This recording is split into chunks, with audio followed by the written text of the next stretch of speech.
آلہ آل اللہ واللعنۃ الدائمۃ علی اعدائہم اعداء اللہ من یوم عداوتہم الی یوم لقاء اللہ اما بعد فقد قال اللہ تبارک و تعالی فی کلامہ المجید و فرقانہ الحمید اعوذ باللہ من الشیطان الرجیم بسم اللہ الرحمن الرحیم والعصر ان الانسان لفی خسر الا الذین آمنوا وعملوا الصالحات وتواصوا بالحق وتواصوا بالصبر صدق اللہ العلی العظیم. صلوات پڑھ لیں محمد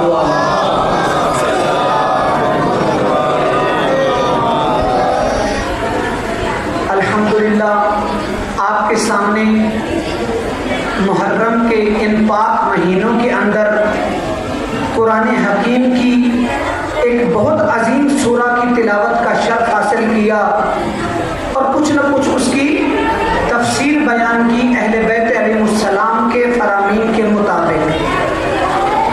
ارشاد خداوندی ہو رہا ہے زمانے کی قسم انسان خطرے میں ہے، خسارے میں ہے، مگر وہ جو ایمان لے آئے گا، عمل صالح کرے گا، وہ اس خطرے سے بچ جائے گا.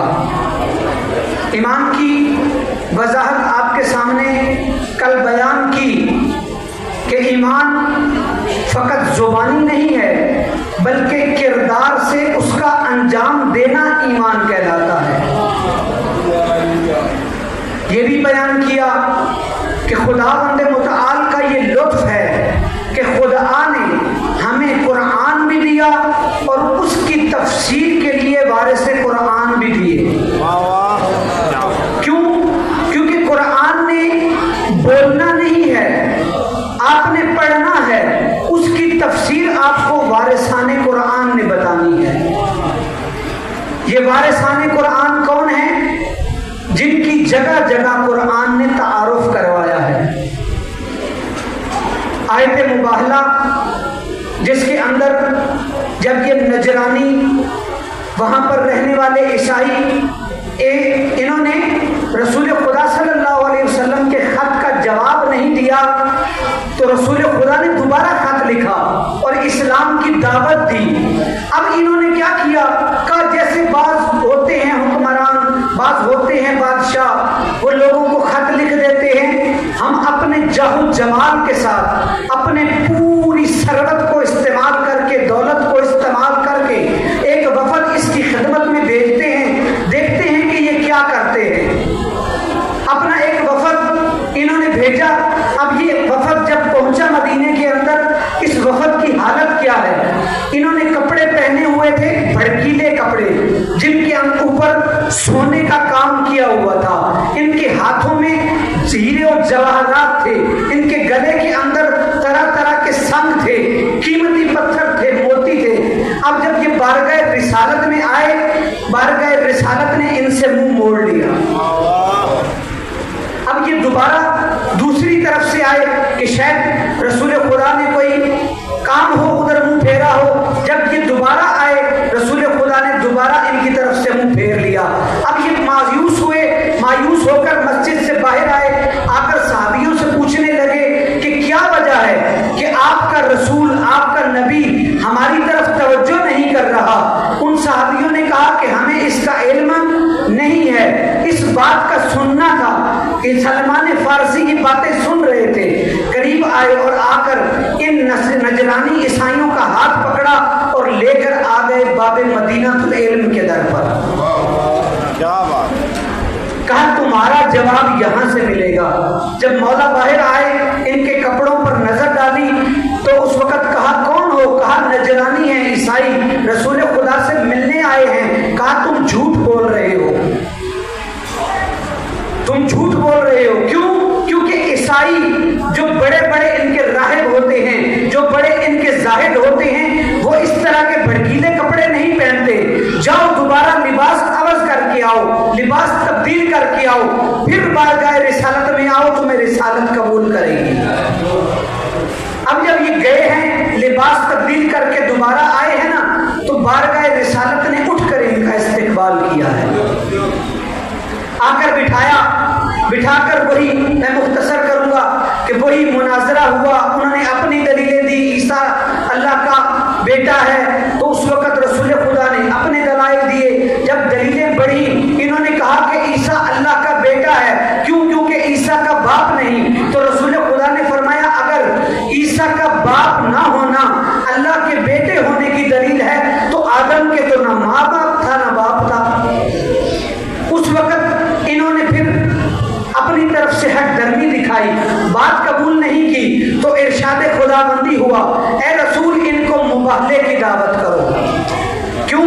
کیونکہ یہ تمہارے ساتھ بحث پر آ گئے ہیں۔ اب رسول خدا نے مباہلہ کے لیے بلایا، المختصر یہ پہنچ گئے مباہلہ کے لیے۔ اب انہوں کے بڑوں نے کہا تھا یہ دیکھنا اگر رسول خدا اپنے ساتھ اپنے اہل و عیال کو لائیں تو ان سے مباہلہ نہ کرنا۔ جب انہوں نے دیکھا کہ اہل بیت کو لے کے آ رہے ہیں تو پہلے ہی کہہ دیا قاصد بھیج کر اے رسول ہم تم سے مباہلہ نہیں کریں گے۔ نجرانیوں نے مباہلہ نہ کر کے ہمیں یہ قانون دے دیا کہ یاد رکھنا جب رسول کی اہل بیت کے سامنے ہم نے مباہلہ قبول نہیں کیا تو قیامت تک جو ان کے مقابلے میں آئے گا وہ لعنتی ہو جائے گا۔ یہ وہ ہستیاں ہیں کہ جن کی صداقت کی گواہی قرآن دیتا ہے۔ ایک سنی عالم دین ہے احمد فریدی، انہوں نے نحو کی ایک کتاب لکھی ہے، عرب کی ایک کتاب لکھی ہے۔ وہ سنی ہونے کے باوجود مولا علی علیہ السلام کو پہلا خلیفہ مانتے تھے۔ کسی نے پوچھا اے فریدی تو کیوں علی کو پہلا خلیفہ مانتا ہے؟ تو اس نے کہا اس لیے مانتا ہوں استغنا ہو لکل احتاج کلہ الیہ، میں اس لیے پہلا خلیفہ مانتا ہوں کہ میں نے آج تک علی کو کسی در پر جاتے نہیں دیکھا لیکن کل کائنات کو علی کے در پر جھکتے دیکھا ہے۔ یہ ایسی ہستیاں ہیں۔ ہمیں خطرے سے بچنے کے لیے کہا گیا ایمان لے آؤ، ایمان کی وضاحت کی، ایمان امن سے ہے، مومن کا لفظ بھی اسی امن سے ہے۔ امن کا معنی کیا ہے؟ امن کا معنی یہ ہے کہ آپ اپنے آپ کو محفوظ بنا لیں، آپ اپنے آپ کو خطرات سے خوف سے حفظ کر لیں، اس کا نام امن ہے۔ مثلا آپ گھر بناتے ہیں نا، بعض اوقات زلزلے کا خطرہ ہوتا ہے، بعض اوقات سیلاب کا خطرہ ہوتا ہے، جیسے دیہاتوں میں لوگ گھر بناتے ہیں سیلاب میں بہہ جاتے ہیں، لیکن اگر کوئی شخص ایسا گھر بنائے، اتنا مضبوط گھر بنائے کہ جس کو نہ سیلاب کا خطرہ ہو، جس کو نہ زلزلے کا خطرہ ہو، اس گھر کو جب وہ بنا لے تو اس گھر کو کہیں گے یہ گھر امن والا گھر ہو گیا ہے۔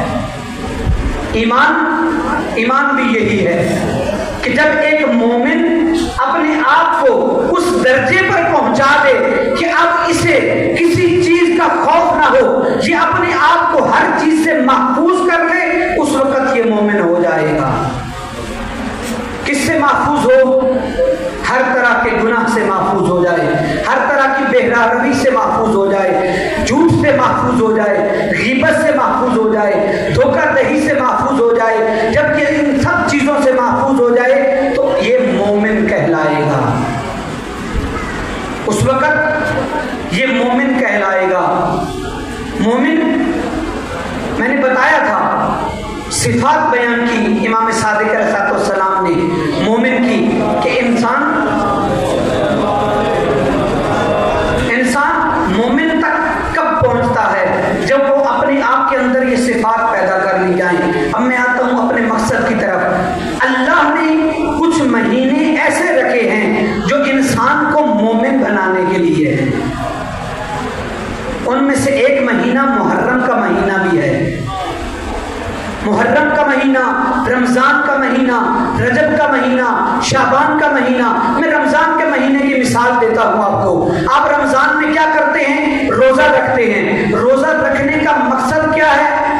معمولاً یہ ترجمہ کیا جاتا ہے کہ ہمیں غریبوں کی بھوک کا احساس ہو جائے، ہمیں ان کی بھوک پیاس کا احساس ہو جائے۔ نہ اللہ نے روزہ غریبوں کی بھوک پیاس کے لیے نہیں رکھا، بلکہ اللہ نے روزہ اس لیے رکھا کہ جب مومن روزہ رکھے گا نا تو اس کا ارادہ مضبوط ہو جائے گا۔ روزہ ارادوں کو مضبوط کرنے کے لیے ہے۔ کیسے ارادہ مضبوط ہوتا ہے؟ آپ گرمیوں میں روزہ رکھا ہے، شدید پیاس ہے، شدید بھوک لگی ہوئی ہے، آپ کے سامنے ٹھنڈا پانی پڑا ہے، شربت پڑا ہے، آپ کا اختیار بھی ہے، لیکن آپ پانی نہیں پیتے، آپ کے سامنے طرح طرح کے کھانے ہیں، آپ کھانا نہیں کھاتے، بس روزہ کیا کر رہا ہے؟ اختیار ہونے کے باوجود آپ کو کھانا کھانے سے روک رہا ہے، آپ کو پانی پینے سے روک رہا ہے۔ جب آپ کا ارادہ مضبوط ہو جائے گا نا تو پھر آپ کل کو گناہ آپ کے سامنے ہوگا لیکن آپ گناہ نہیں کرو گے۔ یہ روزے کا مقصد ہے۔ اللہ نے روزہ اسی مقصد کی خاطر رکھا ہے۔ محرم کا بھی کچھ مقصد ہے، لیکن افسوس کہ محرم اپنے مقصد تک ابھی تک پہنچا نہیں ہے۔ مومن کس لیے آ جاتے ہیں مجلس کے اندر؟ میں اکثر کہتا رہتا ہوں کہ مومن آتے ہیں کہ ہم جا کر گریہ کریں امام حسین علیہ السلام پر، ہمیں یا جنت مل جائے گی یا ثواب مل جائے گا۔ پڑھنے والا خطیب کیوں آ جاتا ہے؟ اس لیے کہ 2-4 جملے پڑھے گا، اس کو فیس مل جائے گی۔ بانی کس لیے پڑھاتا ہے؟ کسی مشہور خطیب کو اس لیے کہ رش مل جائے گا، میرا نام مل جائے گا، فلاں نے اتنا بڑا ذاکر پڑھایا ہے۔ نا، مجلس حسین کا مقصد یہ نہیں تھا کہ سننے والا عزادار آ کر کیا کرے، ثواب لے کر چلا جائے، پڑھنے والا فیس لے کر چلا جائے اور پڑھانے والا عزت لے لے، شہرت لے لے، نہ، بلکہ مجلس کا مقصد تھا کہ جس مقصد کے لیے امام حسین نے قیام کیا اس مقصد تک پہنچ جائے۔ وہ مقصد کیا تھا؟ امام حسین علیہ السلام کا امام نے بیان کیا، انما خرجت لطلب اصلاح فی امت جدی، میں اپنے نانا کی امت کی اصلاح کے لیے نکل رہا ہوں۔ اصلاح کیا ہے؟ اصلاح امر بالمعروف ہے، ایک دوسرے کو کیا کرنا؟ نیکی کا حکم دینا، برائی سے روکنا۔ آپ فروع دین یاد ہے نا؟ ہمارے فروع دین میں سے 2 ایسے جز ہیں، ایک امر بالمعروف ہے، ایک نہی عن المنکر ہے۔ اب بعض دفعہ کسی مومن کو آپ کیا کریں، نصیحت کریں تو وہ آپ کو کہے گا بڑا آ گیا متقی پرہیزگار، امر بالمعروف کو قبول نہیں کرے گا۔ آپ دیکھیں بعض اوقات ایک مومن دوسرے مومن کو نہیں انل کرنے سے رکے گا، ڈرے گا کہ میں اس کو اگر کہوں کہ بھائی یہ کام نہ کرو تو یہ رک جائے، مجھے میری بےعزتی کر دے گا، اپنی کیا ہے شرم محسوس کرتا ہے۔ یہ 2 جز ایسے ہیں جن کی وجہ سے دین زندہ ہونا تھا اور ہم نے ترک کر دیا۔ امام صادق علیہ السلام فرماتے ہیں،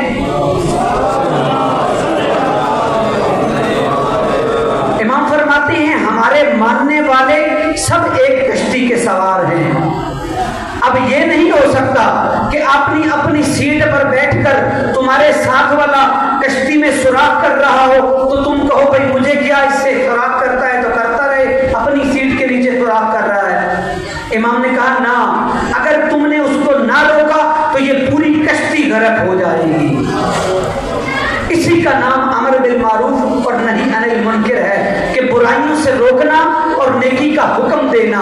فرصتیں انسان کے پاس آتی ہیں، گزر جاتی ہیں، مولا اس لیے فرماتے ہیں الفرصت تمر مر السحاب، مولا علیہ السلام فرماتے ہیں کہ فرصتیں بادلوں کی طرح آتی ہیں اور گزر جاتی ہیں، لہذا جتنا بھی ممکن ہو ان فرصتوں سے استفادہ کر لو۔ یہ فرصتیں گزر جاتی ہیں۔ محرم آیا، آج کتنی محرم ہو گئی؟ 7 محرم گزر گیا۔ یہ فرصتیں بڑی جلدی گزر جاتی ہیں۔ یہ مولا، اب فرصت کا معنی ہم کیا کرتے ہیں؟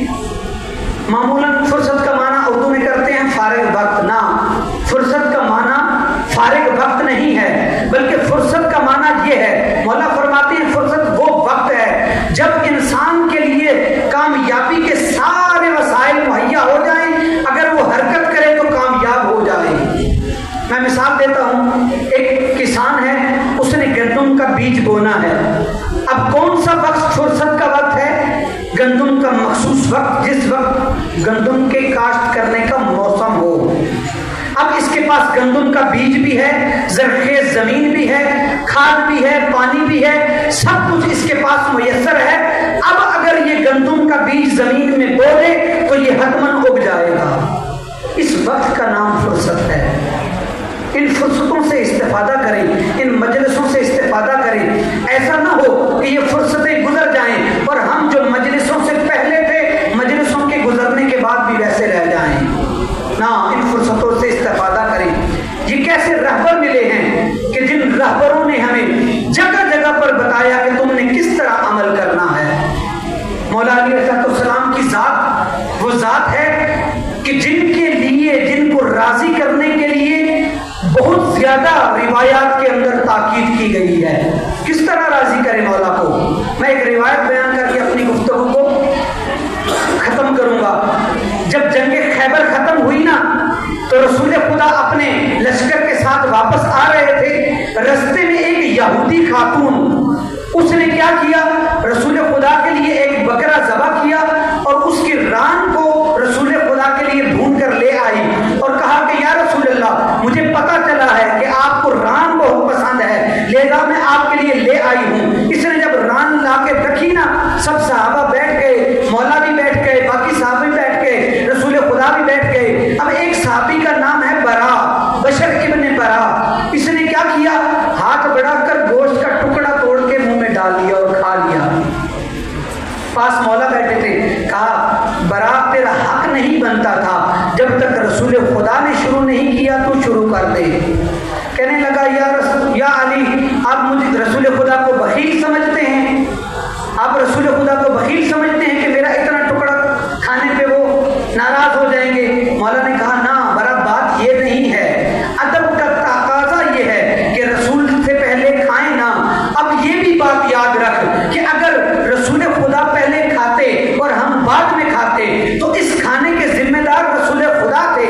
اب تم نے رسول خدا سے پہلے کھایا ہے, لہذا اس کے ذمہ دار تم خود ہو. ابھی یہ باتیں ہو رہی تھی, رسول خدا نے ہاتھ بڑھایا, اسی وقت گوشت بول پڑا, یا رسول اللہ مجھے نہ کھانا, میں مسموم ہوں. گوشت بول پڑا کہ یا رسول اللہ مجھے مسموم کیا گیا ہے. رسول خدا نے اس خاتون کو بلایا, کہا یہ تو نے کیا کیا؟ کہا اے نبی خدا, میں نے سنا تھا کہ آپ جو ہے نبی خدا ہیں, آپ نے خیبر کے اندر میرا باپ بھی مار دیا, میرا بھائی بھی مار دیا, میرا شوہر بھی مار دیا, لہذا میں نے کہا اگر یہ سچا ہوا تو آج یہاں پر شہید نہیں ہوگا, اور اگر یہ سچا ہوا تو میرے باپ جو میرے بھائی اس دنیا سے گئے ہیں, قتل ہوئے ہیں, مجھے ان کا کوئی دکھ نہیں ہوگا. اس وقت رسول خدا نے کہا اچھا یہ بات ہے. پھر کہا سلمان آؤ, ابو ذر آؤ, عمار آؤ. اب دیکھیں رسول خدا کس کو بلا رہے ہیں. صحابی باقی بھی بیٹھے تھے, کہا نا یا علی آؤ, عمار آؤ, ابو ذر آؤ, سلمان آؤ. جب یہ آ گئے تو کہا بسم اللہ وباللہ, شروع اللہ کے نام سے لے کر کھانا کھایا.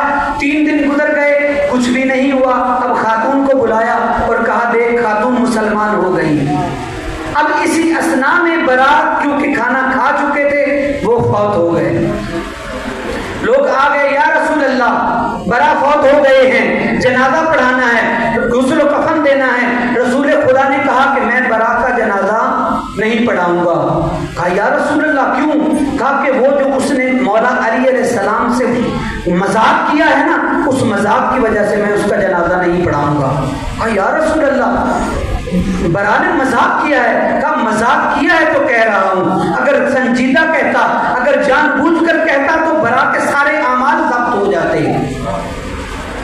اب یہ سارے صحابہ مولا علی علیہ السلام کے پاس آئے, کہا یا علی مشکل بن گئی ہے. رسول خدا فرما رہے ہیں میں برا کا جنازہ نہیں پڑھاؤں گا. کیوں؟ کیونکہ برا نے آپ کے ساتھ مذاق کیا ہے. یہ سب جب مولا کی خدمت میں آئے, مولا آ کر کہتے ہیں ٹھیک ہے میں اس کو غسل کفن دیتا ہوں. آ کر برا کو دعا دی. کیا دعا دی؟ کہا یا برا انت قوامن صواما. یاد کریں علی اپنے شیعوں کو کس طرح بلاتے ہیں. کیا کہا؟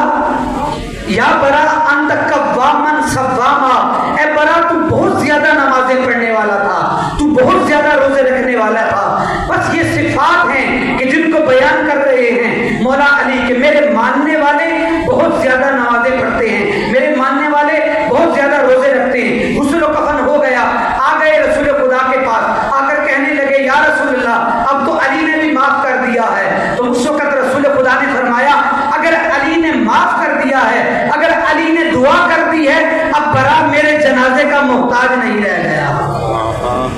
اللہ نے برا کے لیے زمین و آسمان کے دروازے کھول دیے ہیں۔ یہ وہ ہستیاں ہیں کہ جنہوں نے دین ہم تک پہنچایا ہے۔ اس دین پر خرچ بھی بہت ہوا ہے ان ہستیوں کا۔ امام باقر علیہ السلام فرماتے ہیں کہ میرے بابا جب چند مقامات کو یاد کرتے تھے نا تو بہت گریا کرتے تھے۔ سب سے پہلا مقام بازار عام تھا، دربار شام تھا۔ ہماری پھوپھیاں ننگے سر تھیں، ہماری بیبیاں ننگے سر تھیں اور یزید کا دربار تھا۔ جب میرے بابا اس وقت کو یاد کرتے تھے رو پڑتے تھے۔ دوسرا مقام کون سا تھا؟ کہا جب قافلے کے ساتھ چھوٹے چھوٹے بچے تھے نا، یہ بچے جب آتے تھے، یہ چھتوں پر جو لوگ چڑھے ہوئے تھے، یہ گرم پانی لے کر جب ان چھوٹے چھوٹے بچوں پر ڈالتے تھے نا، یہ بچے چیخ کر اپنی ماں سے لپٹ کر کہتے تھے ماں ان میں سے کوئی مسلمان نہیں ہے۔ تیسرا مقام جس کو مولا یاد کر کے رو پڑتے تھے وہ کون سا مقام ہے؟ امام فرماتے ہیں جب مولا میرے بابا اس مقام کو یاد کرتے تھے کہ ان کو بیڑیاں ڈال کر اس مقام پر بٹھایا جاتا تھا جس مقام پر غلاموں کو بٹھاتے تھے، میرے بابا سر جھکا کر بیٹھ جاتے تھے، کوئی یہ نہ پہچان لے کہ یہ سجاد بیٹھا ہے۔ جب میرے بابا اس کو یاد کرتے تھے تو رو پڑتے تھے۔ چوتھا مقام کون سا ہے؟ چوتھا مقام وہ مقام ہے کہ جب بازار شام کے اندر بیویاں کہہ رہی تھی سجاد ذرا پتہ تو کر یہ